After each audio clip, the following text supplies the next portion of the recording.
रंग बिरंगी मठियाइयाँ तेनालीराम की कहानी। बसंत शांतनु छाई हुई थी। राज कृष्ण देव राय बहुत ही प्रसन्न थे। वे तेनालीराम के साथ बाग में टहल रहे थे।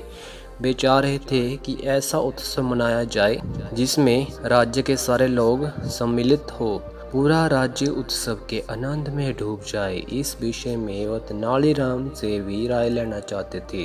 तेनालीराम ने राजा की इस सोच की प्रशंसा की और इस प्रकार विजयनगर में राष्ट्रीय उत्सव मनाने का आदेश दिया गया। शीघ्र ही नगर को स्वच्छ करवा दिया गया। पूरे नगर के फूलों से सजाया गया।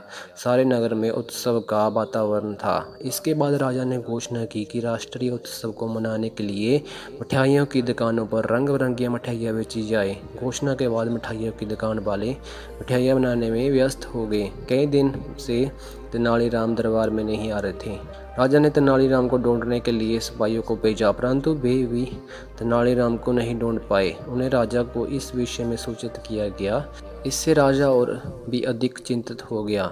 उन्हें तेनालीराम को सतर्कतापूर्वक ढूंढने का आदेश दिया। कुछ दिन बाद सैनिकों ने तेनालीराम को ढूंढ निकाला। वापस आकर वे राजा से बोले, महाराज, तेनालीराम ने कपड़ों की रंगाई की दुकान खोल ली है तथा वो सारा दिन अपने इसी काम में व्यस्त रहता है। जब हमने उसे अपने साथ जाने के लिए कहा तो उसने मना कर दिया। यह सुनकर राजा बहुत क्रोधित हुआ। वो सैनिकों से बोला, मैं तुम्हें आदेश देता हूँ, तेनालीराम को जल्दी से जल्दी पकड़कर जहाँ ले जाए।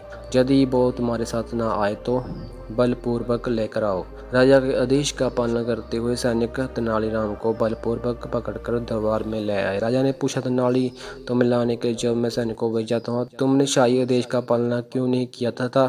तुम रंगरेज की दुकान क्यों खोली?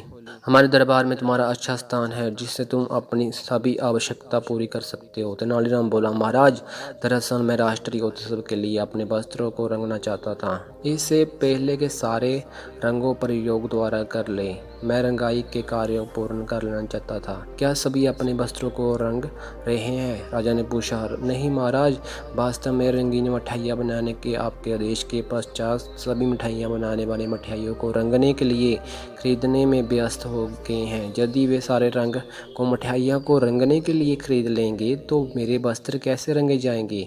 इस पर राजा को अपनी भूल का एहसास हुआ। वह बोला, तो तुम ये कहना चाहते हो कि मेरा आदेश अनुचित है?